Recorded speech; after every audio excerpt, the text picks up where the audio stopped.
जय श्री राम मित्रों। आज की कथा है हनुमान का विशाल रूप।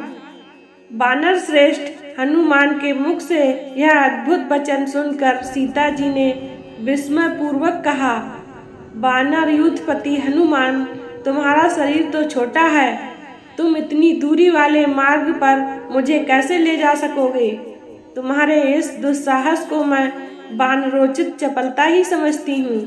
सीता का अपने प्रति अविश्वास हनुमान को अपना तिरस्कार सा लगा।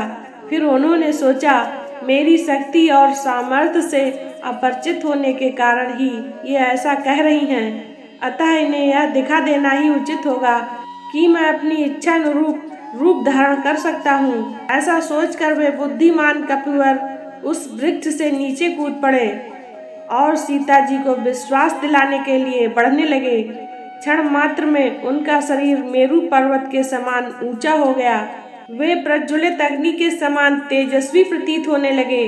तत्पश्चात पर्वत के समान विशालकाय, तांबे के समान लाल मुख वाले, वज्र के समान दाढ़ और नख वाले भयानक महाबली वानर वीर हनुमान विदेह नंदिनी से बोले, हे देवी, मुझ में पर्वत, वन, नट्टालिका, चार दीवारी और नगर द्वार सहित इस लंकापुरी को रावण के साथ ही उठा ले जाने की शक्ति है।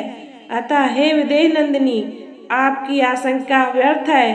देवी, आप मेरे साथ चलकर लक्ष्मण सहित रघुनाथ जी का शोक दूर कीजिए। हनुमान के आश्चर्यजनक रूप को विस्मय से देखती हुई सीता जी बोली, हे पवनसुत, तुम्हारी शक्ति और सामर्थ्य में अब मुझे किसी प्रकार की शंका नहीं है। तुम्हारी गति वायु के समान और तेज अग्नि के समान है, किंतु मैं तुम्हारे प्रस्ताव को स्वीकार करने में असमर्थ हूँ। मैं अपनी इच्छा से अपने पति के अतिरिक्त किसी अन्य पुरुष के शरीर का स्पर्श नहीं कर सकती। मेरे जीवन में मेरे शरीर का स्पर्श केवल एक पर पुरुष ने किया है, और वह दुष्ट रावण है, जिसने मेरा हरण करते समय मुझे बलात् अपनी गोद में उठा लिया था।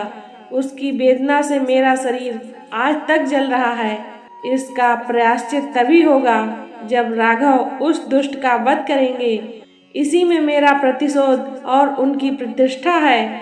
जानकी के मुख से ऐसे युक्ति युक्त वचन सुनकर हनुमान का हृदय गदगद हो गया। वे प्रसन्न होकर बोले, हे देवी, महासती साध्वियों को शोभा देने वाले ऐसे शब्द आप जैसी परम पतिव्रता विदुषी ही कह सकती हैं। आपकी दशा का वर्णन मैं श्री रामचंद्र जी से विस्तार पूर्वक कहूँगा और उन्हें शीघ्र ही लंकापुरी पर आक्रमण करने के लिए प्रेरित करूँगा। अब आप मुझे कोई ऐसी निशानी दे दें जिसे मैं श्री रामचंद्र जी को देकर आपके जीवित होने का विश्वास दिला सकूं और उनके अधीर हृदय को धैर्य बंधा सकूं।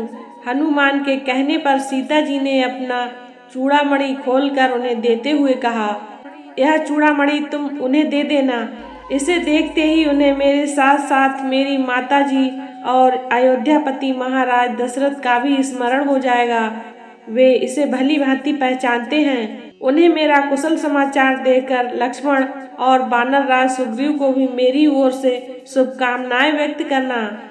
यहाँ मेरी जो दशा है और मेरे प्रति रावण तथा उसकी क्रूर दासियों का जो व्यवहार है, वह सब तुम अपनी आंखों से देख चुके हो। तुम समस्त विवरण रघुनाथ जी से कह देना। लक्ष्मण से कहना, मैंने तुम्हारे ऊपर अविश्वास करके जो तुम्हें अपने ज्येष्ठ भ्राता के पीछे कटु वचन कहकर भेजा था, उसका मुझे बहुत पश्चाताप है और आज मैं उसी मूर्खता का परिणाम भुगत रही हूँ। हे पवनसुत, और अधिक मैं क्या कहूँ? तुम स्वयं बुद्धिमान और चतुर हो। जैसा उचित प्रतीत हो वैसा कहना और करना। जानकी के ऐसा कहने पर दोनों हाथ जोड़कर हनुमान उनसे विदा लेकर चल दिए। आज की कथा को यहीं पर विराम देते हैं। कथा को पूरा सुनने के लिए धन्यवाद। इससे आगे की कथा है हनुमान राक्षस युद्ध, देखना ना भूलें। इसी तरह की ज्ञानवर्धक कथा कहानियों को सुनने के लिए हमारे चैनल को लाइक, शेयर एंड सब्सक्राइब करें। जय श्री राम।